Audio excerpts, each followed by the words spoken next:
Welcome to Status Check with Spivey, where we talk about life, law school admissions, a little bit of everything.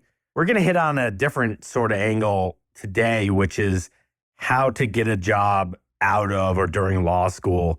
Presumably 99.999% of people listening to this, that's why you're going to law school, is to get a job, whether it's in the legal arena, business arena, government, private sector, nonprofit sector, etc. There are a small number of people that go to law school, usually people who have retired just for the sake of learning the law. If that's you, you don't have to listen to this podcast. As a little bit of context, I haven't just done admissions. I was a dean of career services during the Great Recession, when basically no law firms, very few employers were hiring. We were, I believe, the only law school in the nation. I was at WashU at the time.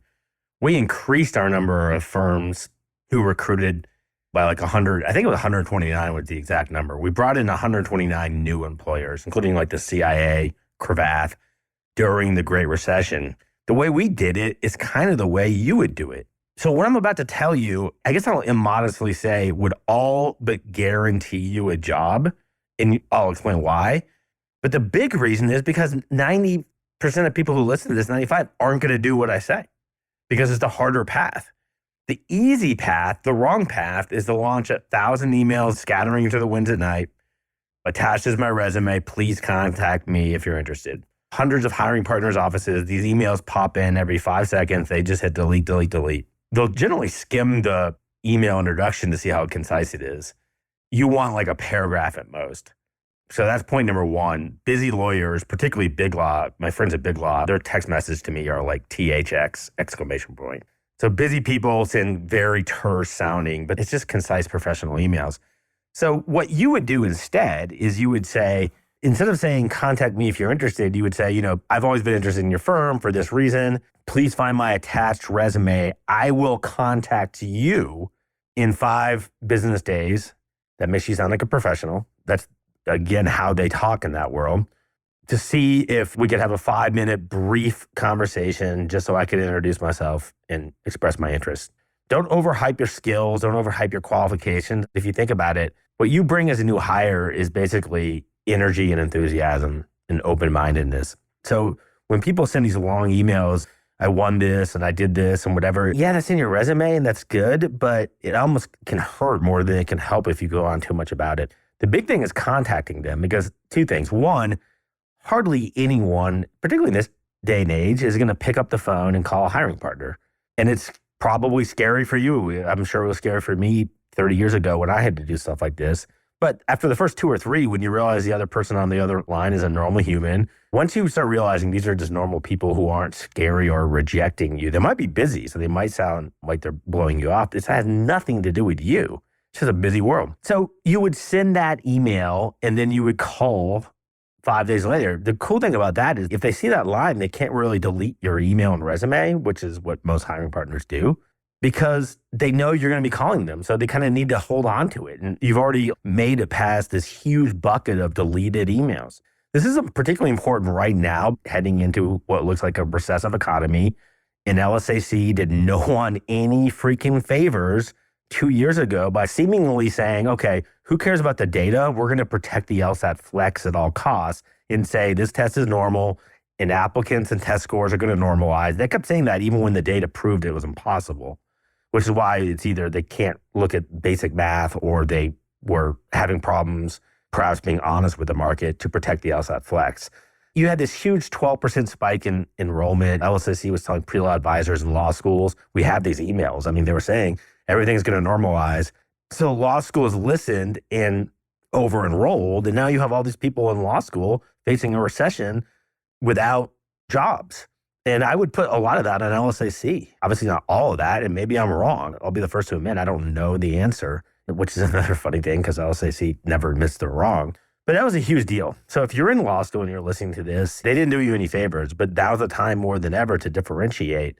So then you call and you introduce yourself. And the key to the call is again, being concise. The best line, I love it when people use this with me, and I use it with busy professionals like college presidents, is, I know how busy you are. Thank you so much for your time. I won't take up more than 5 minutes. Cravath has always been my number one firm. and my family's from New York City. I've read your bio and I've seen your career path, and that's exactly what I want to do. What can I do to stand out? Ask them a question. Lawyers love talking. What can I do to impress your firm, your hiring committee? I'll walk there if I need to. Say a memorable line. That line has worked for clients of mine. I'll fly there. I'd love to take you to coffee. On me. They'll chuckle because it's always going to be on them. So that's number one. Reach out. Don't be passive. Be active. Don't ask to hear from them. That's from like the 1960s. Don't worry if your resume is 1 page or 2 pages. That's from the 1960s. In the 1950s, like, yeah, everyone had a 1-page resume because there weren't a billion things you could be doing at the time. But now there are. No offense to someone who put together a resume in the 1950s. Number two, and this is just as important, I don't care what kind of mood you are. If you're feeling angry, down, sad, lonely, all of those are understandable, particularly if you're trying to get a job and you're failing. You have to fake it or believe it. And trust me, I did this when I was a dean of career services during the Great Recession, and I faked it so well to myself, I believed it. You have to be upbeat, positive, and ebullient. If you look at most people who have made it in this world, CEOs, managing partners, they're freaking upbeat and happy. People gravitate towards upbeat, happy people. So when you're talking to anyone with hiring potential, a faculty member, even if you've been wronged, the more upbeat and ebullient you can be, the more likely that person is going to say, I could see this person at my firm, I could see this person in my department, in my company, whatever. What does the Journal of Human Resources tell us in macro level studies? They will take you if you're relatable and likable, much more so than if you're qualified. That is study after study. It's also admissions. The people who get admitted off the wait list, particularly later on, are just likable people. Being likable is a weird thing to talk about. I would always recommend Dale Carnegie's seminal book, How to Make Friends and Influence People, which the shortest summary I could give of it is get people talking about themselves and they'll like you. So ask questions, try to visit, try to call them on the phone, be ebullient. And here's another little trick or key. Know the market. Okay, law schools teach the law. What they don't teach is that life is sales. You're selling yourself to your partner. You're selling yourself to a book of clients when you're at a firm to build a firm. So you have to know the market. Who are their major clients? I love this one. Read the Wall Street Journal for 2 weeks before you talk to any hiring people. And if you can organically say, oh yeah, I saw in the Wall Street Journal, incidentally, I'm going to be in the Wall Street Journal, I think next week.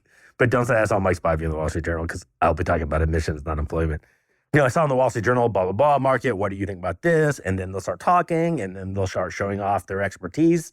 And at the end of the phone call, I like this person. So I like to keep these short. I don't want to go overboard, but I just wanted to give sort of 3 things, tactics, techniques that stand out that people aren't doing. Again, the fine point, it's not sending a million things off into the middle of the night, cold, uninvited. It's calling people on the phone.